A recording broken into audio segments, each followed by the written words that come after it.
Okay मालिक, good evening मालिक, hopefully everybody is doing good और आशा करता हूँ कि आप तोड़ कर होंगे मालिक। तो भारत माता की जय। तो मालिक, basically when we are discussing about right now the next unit is basically about unit 7। Unit 7 में हम दो कॉन्सेप्ट देखेंगे, एक है कॉन्ट्रैक्ट ऑफ इंडेमनिटी, एक है कॉन्ट्रैक्ट ऑफ गारंटी। तो पहले बात करते हैं contract of indemnity. Sir contract of indemnity section 124 बोलता है, सर कॉन्ट्रैक्ट ऑफ इंडेमनिटी क्या होता है? अगर मेरी वजह से तुझे कुछ नुकसान हुआ या थर्ड पार्टी की वजह से तुझे कुछ नुकसान हुआ, उसकी भरपाई मैं करूंगा, इस कॉल्ड कॉन्ट्रैक्ट ऑफ इंडेमनिटी। वापस बोल रहा हूँ, मेरी वजह से या किसी थर्ड पार्टी की वजह से नुकसान हुआ, उसको बोलते हैं कॉन्ट्रैक्ट ऑफ इंडेमनिटी, उसकी भरपाई मैं करूंगा। याद रखना, कॉन्ट्रैक्ट ऑफ इंडेमनिटी में it is a contract by which one party promises to save the other from loss caused by him, okay, by the conduct of promiser himself or by conduct of any other person. Word एकदम clear है, any other person. तो sir इसमें कितने parties होती है? दो ही parties होती है, क्योंकि कॉन्ट्रैक्ट ऑफ गारंटी में तीन पार्टीज होती है। तो कॉन्ट्रैक्ट ऑफ इंडेमनिटी कितनी पार्टीज होती है? दो। सर कौन से? The party who promises and the party whose is promise to save against the losses. एक को बोलते हैं इंडेमनीफायर, एक को बोलते हैं इंडेमनीफाइड और indemnity holder. Mode of contract of इंडेमनिटी कितनी होती है? दो, एक्सप्रेस और इम्प्लाइड। एक्सप्रेस है जिसमें ये बोल के करेंगे कॉन्ट्रैक्ट ऑफ इंडेमनिटी। इम्प्लाइड है जहां पर वो इम्प्लाइड होगी कंडक्ट ऑफ पार्टी से।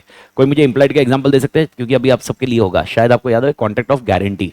कॉन्ट्रैक्ट ऑफ गारंटी में टोटल तीन कॉन्ट्रैक्ट्स है। कौन से कॉन्ट्रैक्ट है? प्राइमरी, सेकेंडरी, ओके, देन तीसरा पॉइंट, ओके, आपको मेन कॉन्ट्रैक्ट होता है और सपोर्ट सेकेंडरी होता है, याद है, सेकेंडरी कॉन्ट्रैक्ट, और तीसरा होता है इम्प्लाइड कॉन्ट्रैक्ट। वो इम्प्लाइड कॉन्ट्रैक्ट किसके बीच में होता है? Surety and the debtor. अच्छा, मेरा और बैंक का कॉन्ट्रैक्ट और विनर सर का कॉन्ट्रैक्ट याद है? मैं बैंक के पास गया मुझे लोन देने के लिए, बैंक ने बोला लोन देता हूँ लेकिन मुझे गारंटी चाहिए, तो विनर सर के पास गया, विनर सर को बोला गारंटी दे दो आप बैंक को, विनर सर ने बैंक को गारंटी दे दी। याद आया एग्जाम्पल? ओके, अब मेरा क्वेश्चन है, मेरा और किसका कॉन्ट्रैक्ट है? बैंक का, ये प्राइमरी मेन कॉन्ट्रैक्ट है।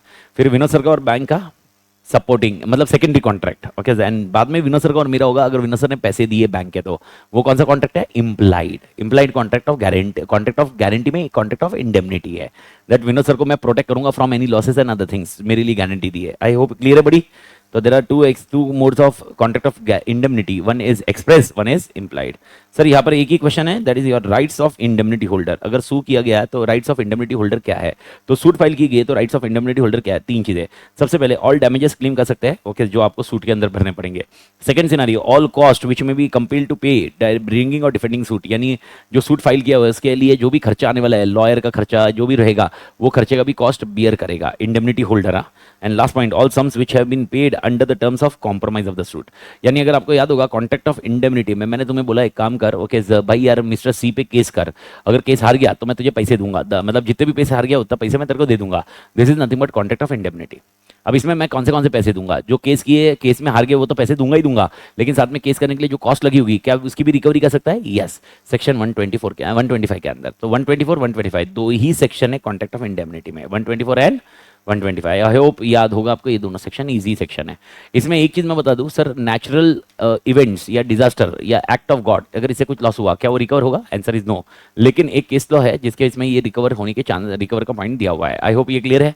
वो केस अभी तक एक बार भी नहीं आया है, बट इसमें एक बार भी क्वेश्चन नहीं है अपना, लेकिन आई होप ये लॉजिक क्लियर है।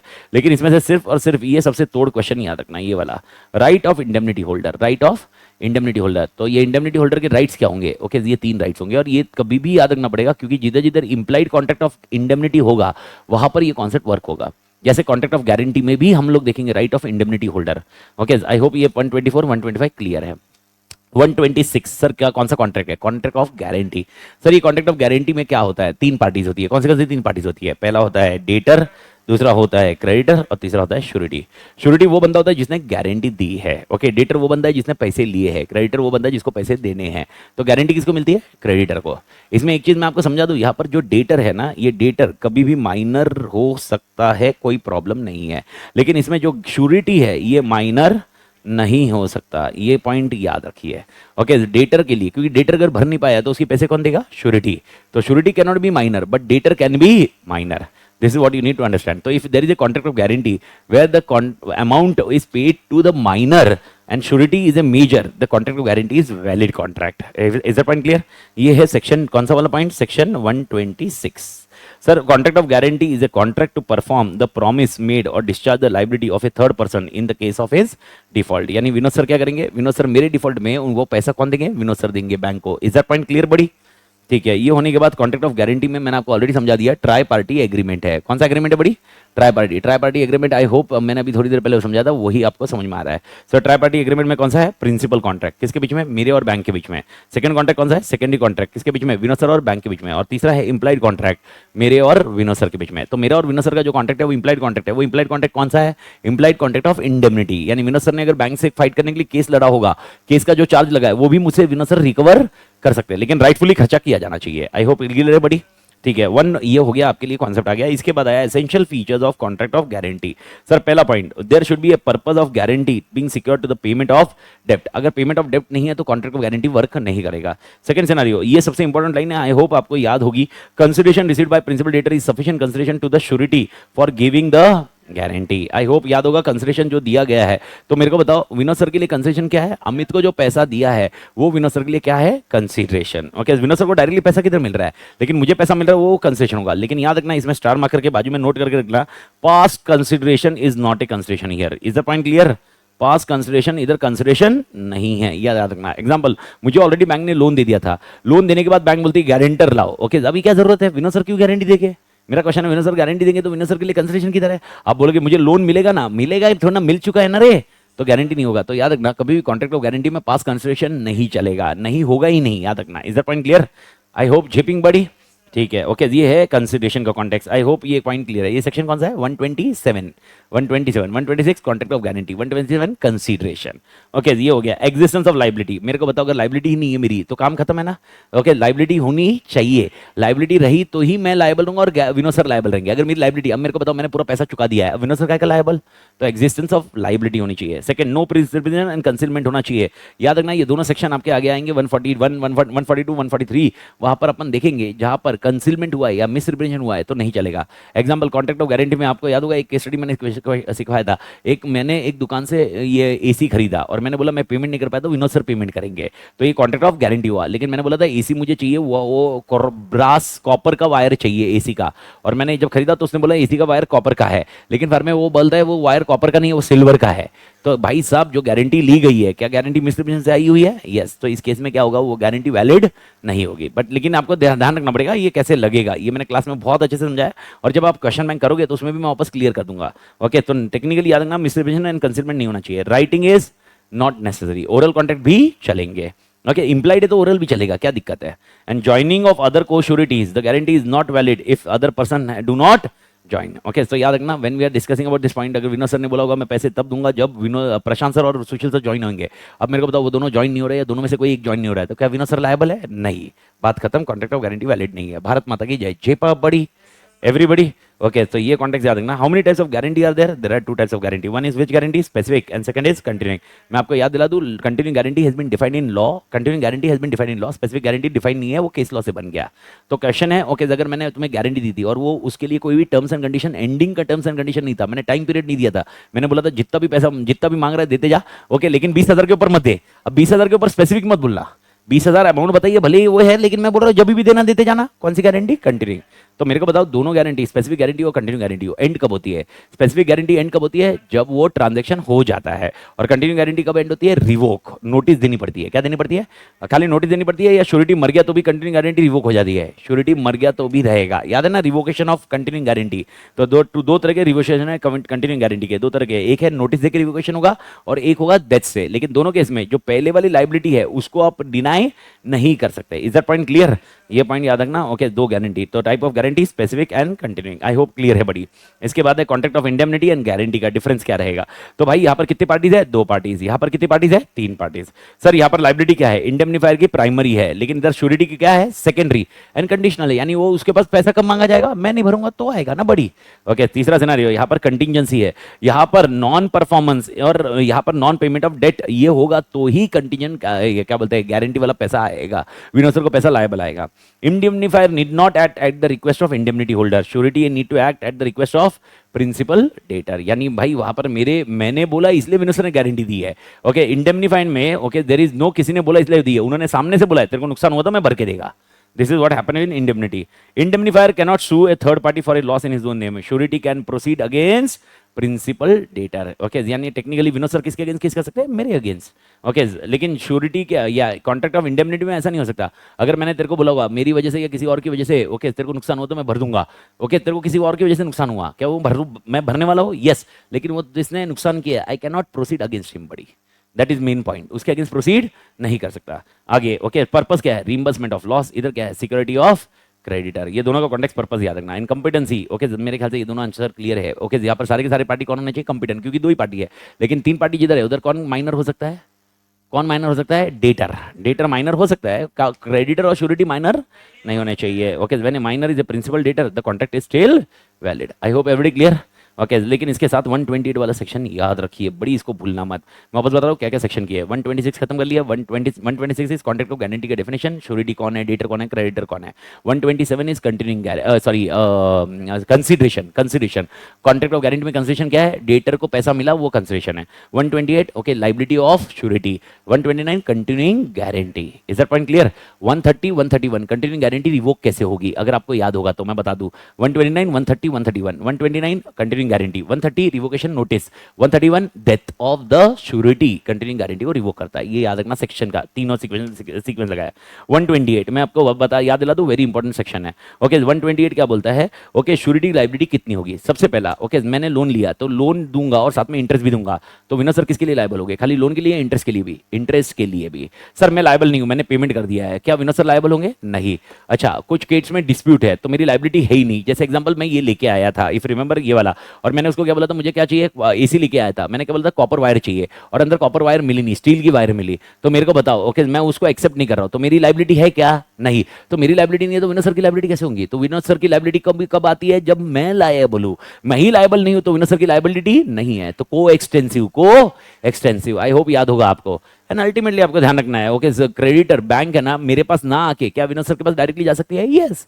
ओके, तो सेक्शन 128 को थोड़ी याद रखना. ओके, तो coextensive with that of principal debtor unless it is otherwise provided. Secondary nature है okay, only on default of principal debtor. तीसरा पॉइंट सबसे इंपॉर्टेंट पॉइंट है, when debtor can not be held liable on account of any defect on document the liability of surety also ceases. किसी ने पूछा था ये remember class के अंदर, sir what is meaning of defect in document? तो मैंने बताया था डिफेक्ट इन डॉक्यूमेंट मतलब प्रोडक्ट में कुछ डिफेक्ट आ गया, मिस रिप्रेजेंट आ गया, कंसीलमेंट आ गया. अच्छा, कोर्शन, अनड्यू इन्फ्लुएंस वाला याद आया? फ्रॉड हुआ रहेगा. तो जो मैं जिसके लिए विनोद सर ने श्योरिटी दी है, मैं मेरे अगेंस्ट अनड्यू इन्फ्लुएंस हुआ या कोर्शन हुआ या फ्रॉड हुआ, तो भाई साहब मैं एक्नॉलेज ही नहीं कर रहा हूं ना, मैं वॉइडेबल कर रहा हूं कॉन्ट्रैक्ट. तो मैं वॉइडेबल कर रहा हूं तो मेरी लायबिलिटी है नहीं, तो विनोद सर की लायबिलिटी काय के लिए होगी? आई होप झेपिंग बड़ी. ओके, ये याद रखने का. And the creditor may choose to proceed against whom surety first unless there is an agreement to contrary. मेरे को बताओ 128 क्लियर है बड़ी? तो मैं आपको बता रहा हूँ 126 गया, 127 गया, 128 गया, 129 ऑलरेडी हो चुका कंटिन्यूइंग गारंटी. ओके, बट उसके पहले और एक कॉन्सेप्ट अगर आपको याद होगा, liability of 2% primary liable not affected bye arrangement between them that one shall be A surety on the others default. इसमें अगर आपको याद नहीं होगा, इतना खतरनाक है, 132 एकदम हटके था, तो हट के बता देता हूँ, रिकॉल करो. ए और बी ये दोनों सी के लिए लायबल है. सर कितने के लिए? 3-3 लाख रुपए के लिए, 6 लाख की लायबिलिटी, याद है बड़ी? और उसमें ए ने बोला अगर बी नहीं भर पाया तो कौन? मैं भरूंगा, याद है? यानी 6 के 6 लाख कौन भरेगा? ए. तो अब जब सी ए के पास आया, बोला पैसे दे क्योंकि तू क्रेडिटर है. ओके, सी ए बोलता है मैं बाद में दूंगा, पहले बी से मांग. क्या ये ऐसा होएगा? नहीं. 132 ये कॉन्टेक्स्ट था. I hope you are very clear. यानी तू कौन है? तू गारंटर भी है, तू प्राइमरी क्रेडिटर, प्राइमरी डेटर भी है, प्रिंसिपल डेटर भी है. याद है बड़ी? तो इस केस में क्या, बिकॉज तू गारंटर है, क्या इसकी वजह से तेरी प्राइमरी लायबिलिटी खत्म हो जाती? क्या नहीं, तो प्राइमरली भी लायबल रहेगा. आई होप ये कॉन्सेप्ट तोड़ क्लियर है. ओके, रिकॉल हुआ ना मालिक? ओके, तो the liability of each of such 2% to the third person under the first contract is not affected under the first contract. समझा क्या? फर्स्ट कॉन्ट्रैक्ट मतलब primary contract. Primary contract is not affected by the existence of second contract. तो मेरे को बताओ पहला contract कौन सा था? लायबिलिटी. दूसरा कॉन्ट्रैक्ट कौन सा था? गारंटर वाला. तो पहला कॉन्ट्रैक्ट अफेक्ट नहीं होगा क्योंकि सेकंड कॉन्ट्रैक्ट आया है. तो मेरे को बताओ क्या सी डायरेक्टली ए से पैसे मांग सकता है? यस. सेक्शन 132 में हु इज बाउंड टू पे? ए. आई होप झेपिंग बड़ी. यस बड़ी.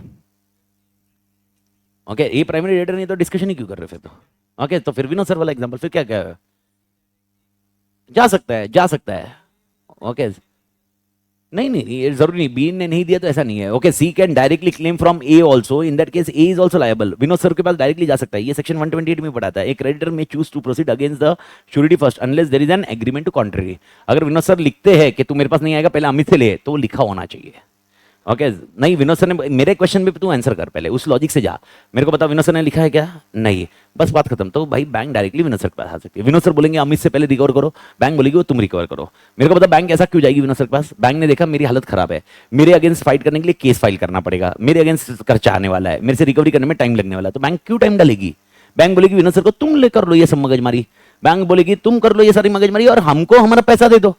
तो बैंक किससे रिकवर करना आसान होगा? विनोद सर से, क्योंकि अमित अभी लिक्विडेशन में जा रहा है। तो मेरे को बताओ ये लिक्विडेशन का प्रोसेस कौन हैंडल करेगा? विनोद सर को देखने दो। बैंक बोलेगा मेरे को मेरा पैसा दे दो ना, तुमने गारंटी दी, अनलेस एंड अनटिल, इसीलिए मैंने क्या बोला, unless and until agreement to contrary. यानी विनोद सर ने ऐसे डाला होगा कि तुम पहले अमित से रिकवर करोगे, डूबेगा पैसा उसका देख लो, जितना डूबा फ्री में दूंगा।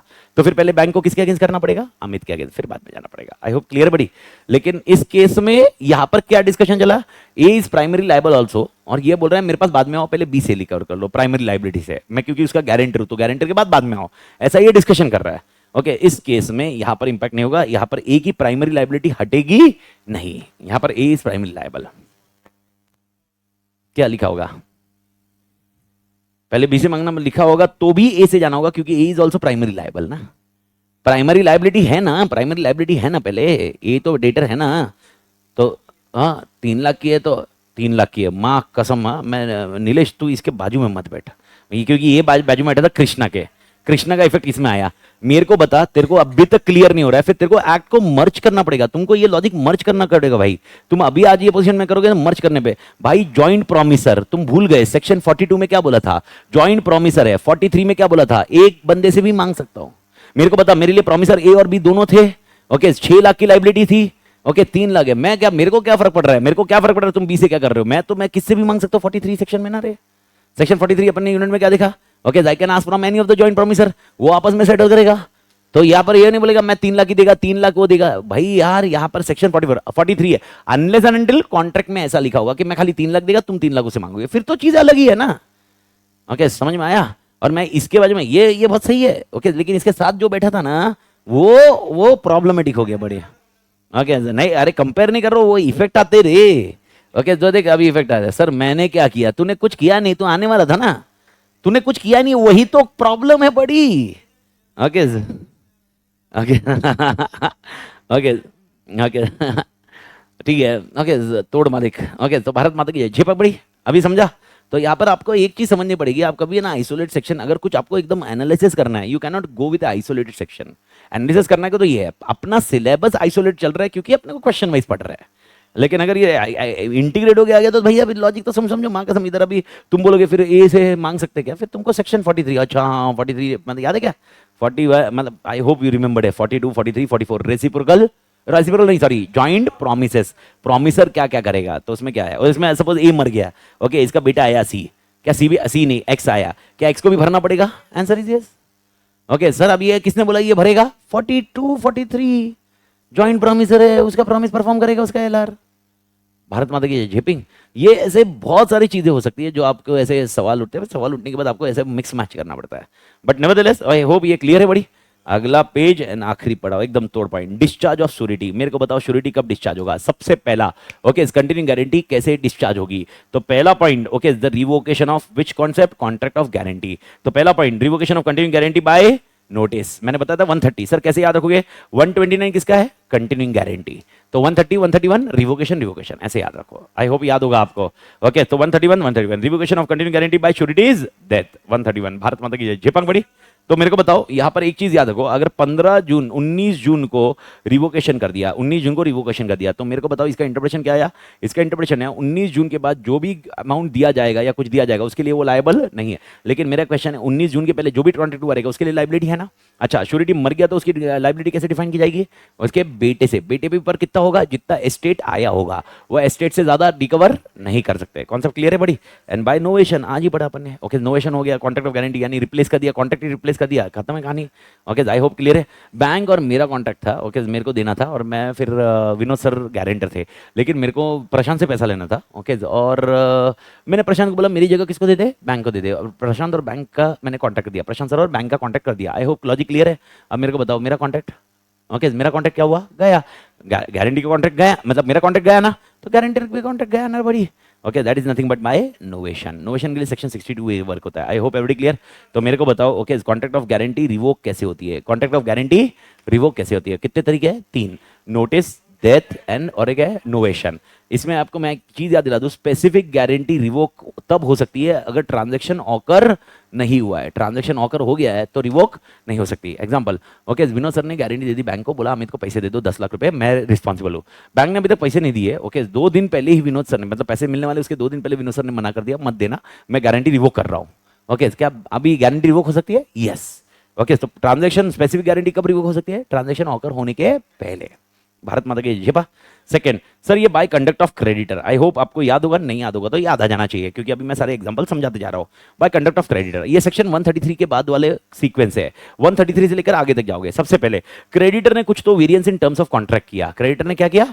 Variance in terms of contract. आपको एग्जांपल बता रहा हूं, वेरिएंस, क्रेडिटर ने variance of terms in contract किया। इधर ए था, ए ने गारंटी दी बी को कि तुम सी को अपॉइंट कर लो एज ए क्लर्क, सी को अपॉइंट कर लो एज ए क्लर्क और उसको सैलरी दो। अगर सी ने कुछ फ्रॉड किया तो भाई ए लायबल होगा। आई होप याद आया बड़ी, अभी एग्जांपल याद आ रहा है। अब ड्यूरिंग द कोर्स बी और सी का भाई कॉन्फिडेंस बढ़ गया और बी ने सी की सैलरी बढ़ा दी और उसकी पोजीशन भी बढ़ा दी, लेकिन ये किसको मालूम नहीं है? ए को। और उसके बाद सी कुछ फ्रॉड करता है, क्या ए लायबल है? नहीं, क्योंकि by conduct of creditor, okay, what is happening? Discharge. Bharat माता की जय। जेपा बड़ी, तो कॉन्ट्रैक्ट ऑफ गारंटी क्या हुआ? डिस्चार्ज। क्यों हुआ? क्योंकि there was a variance in terms of contract as per section 133। Bharat माता की जय। जिपिंग बड़ी। अगला सवाल, अगला पॉइंट, अगला पड़ाव, सर बाय रिलीज और डिस्चार्ज ऑफ प्रिंसिपल डेटर 134। मेरे को बताओ, यहां पर ए ने गारंटी दी बी को, ओके, इसकी भाई तुम सी को लोन दे दे, ओके, सी को लोन दे देगा तो भाई मैं तेरे को पैसे दे देगा। ओके, अब मेरे को बताओ, बी ने सी को रेमिशन याद है? रेमिट कर दिया, बोले तू पैसे देने की जरूरत नहीं है, बात खत्म, ए भी डिस्चार्ज। क्योंकि कौन डिस्चार्ज हो गया? Principal debtor. तो प्रिंसिपल डेटर अगर डिस्चार्ज हो गया तो कौन डिस्चार्ज हो गया? श्योरिटी। बात खत्म। I hope every clear. लेकिन ज्वाइंट प्रोमिसर में ऐसा नहीं था। अगर आपको लिंक हो रहा है तो ए और बी, ओके, 2 ज्वाइंट प्रोमिसर थे, A B C 3 joint promisor थे। उसमें से भाई पी ने बोला ए को बोला तू डिस्चार्ज है, बाकी 2 लायबल थे ना।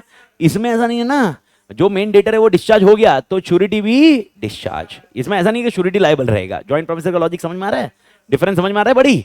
ओके, ये लॉजिक बैठा तो ये लॉजिक रहेगा। इसके बाद आता है discharge of surety when creditor compounds with or gives time or agrees not to sue principal debtor. I hope ये 3 याद होंगे। सबसे पहले ओके, श्योरिटी क्या बोलता है? कंपाउंड करना। कंपाउंड करना मतलब जाने दे भाई, तो बाद में दे देना वगैरह वगैरह, ये नहीं करने का। वापस बोल रहा हूं, ये unless until which is not discuss with surety. अगर श्योरिटी डिस्कस कर रहे हो तो डिस्चार्ज नहीं है, लेकिन श्योरिटी डिस्कस नहीं किया और तुमने कंपाउंड नहीं किया या तुमने टाइम दिया, चल भाई 6 महीने में नहीं दे रहा है, अगले 1 साल में दे दे। ओके, नहीं देने का टाइम, तुम बोलोगे अच्छा तो किया ना सर, टाइम दे दिया। अब क्या? अरे टाइम दिया तो भाई रिलैक्सेशन आता है, रिलैक्सेशन नहीं देना था, उससे रिकवरी करनी चाहिए थी। ओके, विनोद सर बोलेंगे अमित से उसी टाइम पे रिकवर करना चाहिए था। भाई साहब आपने लेट किया, अभी अमित और लिक्विडेशन में चला गया, तब तक अमित ने और खर्चे कर दिए। जितना पैसा उस टाइम पे रिकवर हो सकता था वो रिकवर नहीं होएगा अभी। ओके, तो भाई साहब डिस्चार्ज हो जाएगा। और most important, agree not to sue, agree not to sue. Section 135 बोलता है भाई कौन डिस्चार्ज हो गया? Okay, surety discharge. भारत माता की छिपा बड़ी।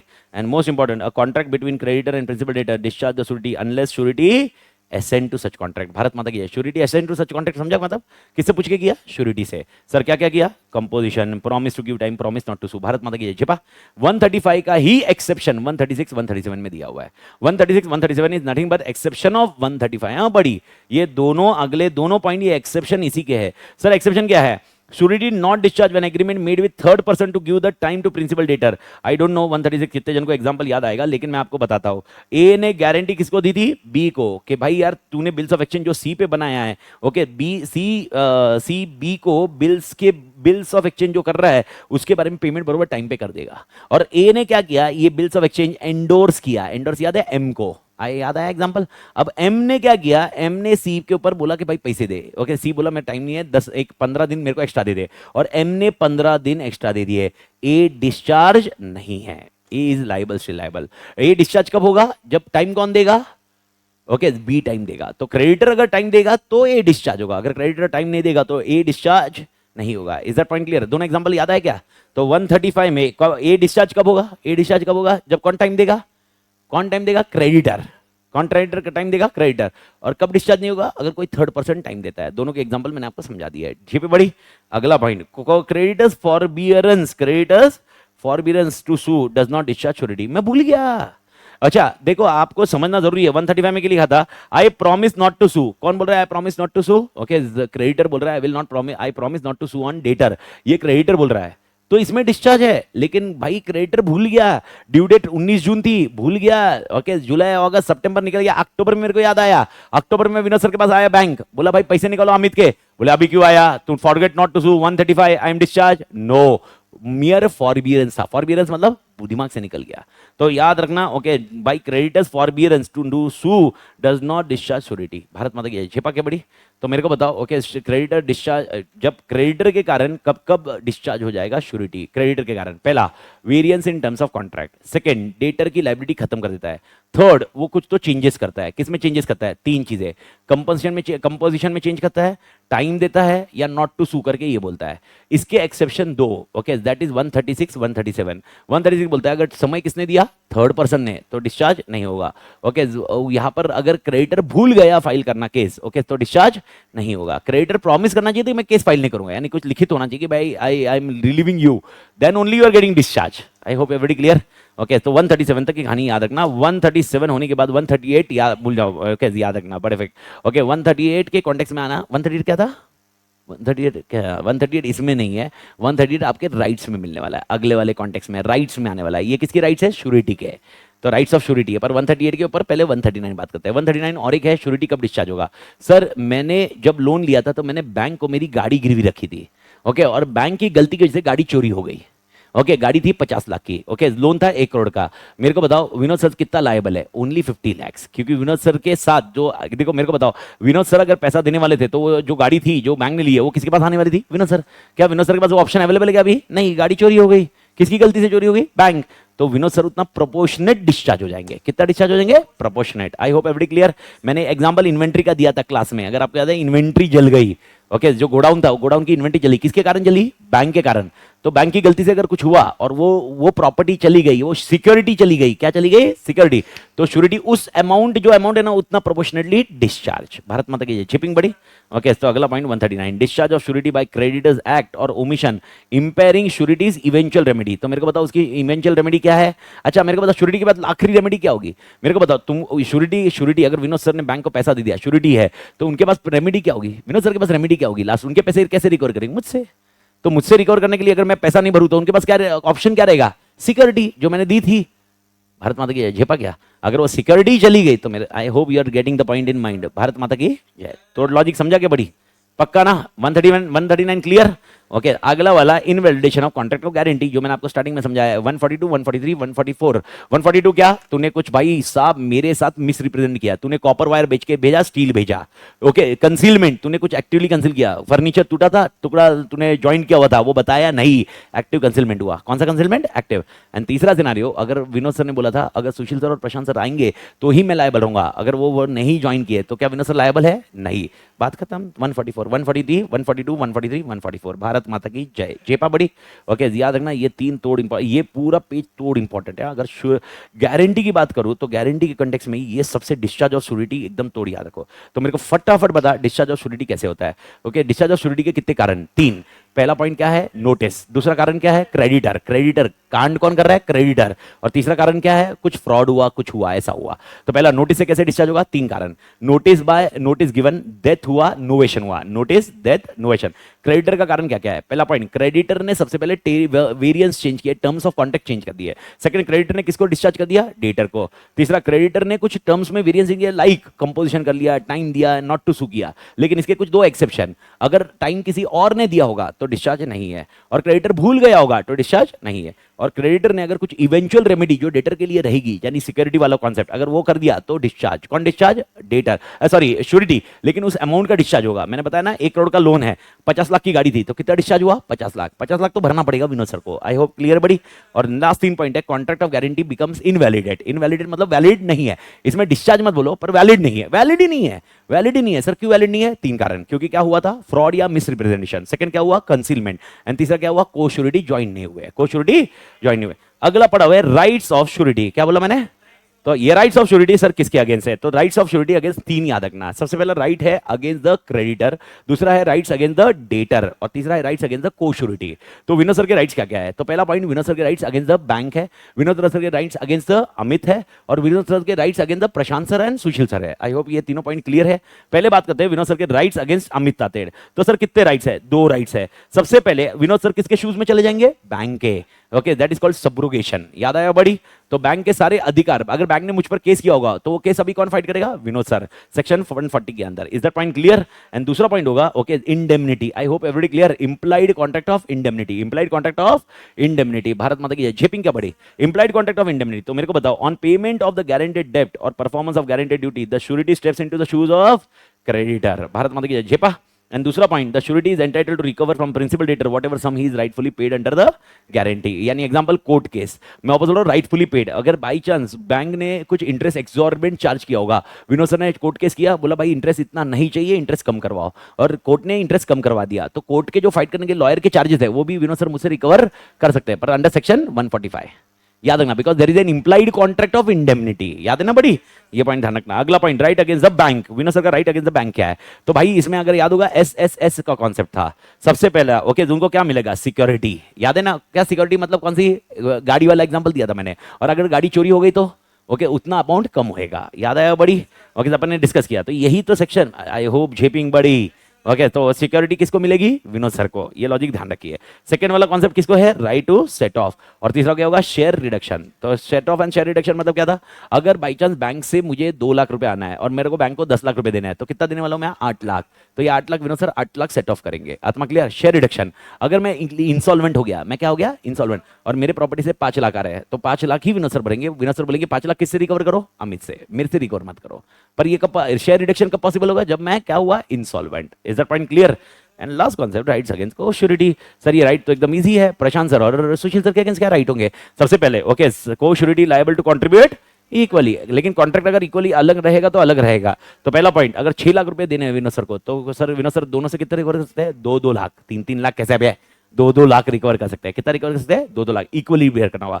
लेकिन अगर कॉन्ट्रैक्ट में लिखा था 25% प्रशांत सर, 25% सुशील सर और 50% विनोद सर, तो मेरे को बताओ 3 लाख कौन देगा? विनोद सर। ओके, 1.5 लाख कौन देगा? प्रशांत सर, और 1.5 लाख कौन देगा? Sushil sir. I hope logic बैठा। लेकिन ओके, अगर भाई साहब liability of cosurety bounded different sums, ये समझा भाई? डिफरेंट सम है, ये शेयर है, ये शेयर है, ये शेयर है, शेयर है, शेयर है, ये सम्स है। ओके, अब प्रशांत सर क्या बोल रहे हैं? I will be liable only for 1 lakh. Okay, Sushil sir क्या बोल रहे हैं? I will be liable only for 2 lakh. और विनोद सर क्या बोल रहे हैं? I will be liable for 7 lakh. तो मेरे को बताओ, अगर लायबिलिटी पहला किस्सा लायबिलिटी 3 लाख की है, तो कौन कितना लायबल? ओके, कौन कितना लायबल? 1 लाख, 1 लाख, 1 लाख, तीनों सरकार, तीनों सरकार। Is that point clear?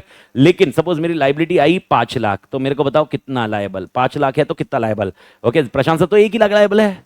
Okay, और 4 लाख, 2 लाख, 2 लाख। ओके, झेपा क्या बड़ी?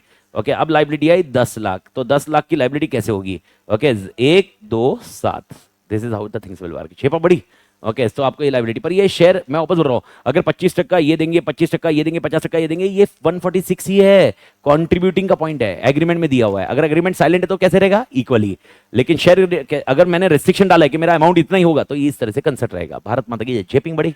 That's with contract of guarantee. I hope everybody clear with contract of guarantee. एक क्वेश्चन आता ही आता है, लेकिन भाई साहब मैं आपको वापस बता रहा हूँ, बहुत आसान है। बस आप टाइम डालोगे, आराम से बैठ जाएगा। Nothing extraordinary. भारत माता की जय। Very important, rights of surety. Very important, discharge of surety. Very important, section 132, जहां पर 2 पर्सन लायबल, मतलब एक पर्सन है जो प्राइमरी लायबल भी है और एक पर्सन वो गारंटर भी है, तो क्या उसकी प्राइमरी लायबिलिटी खत्म होती? क्या नहीं। और वेरी इंपॉर्टेंट 128, कौन सा वाला 128 है? जहां पर आपको याद रखना है श्योरिटी की लायबिलिटी कब होगी? को एक्सटेंसिव। अगर मैं ही लायबल नहीं हो तो विनोद सर लायबल कैसे रहेंगे बड़ी? ओके, 128 का लॉजिक। आई होप झेपिंग बड़ी। तोड़ मालिक, अस्सलाम विस्ता।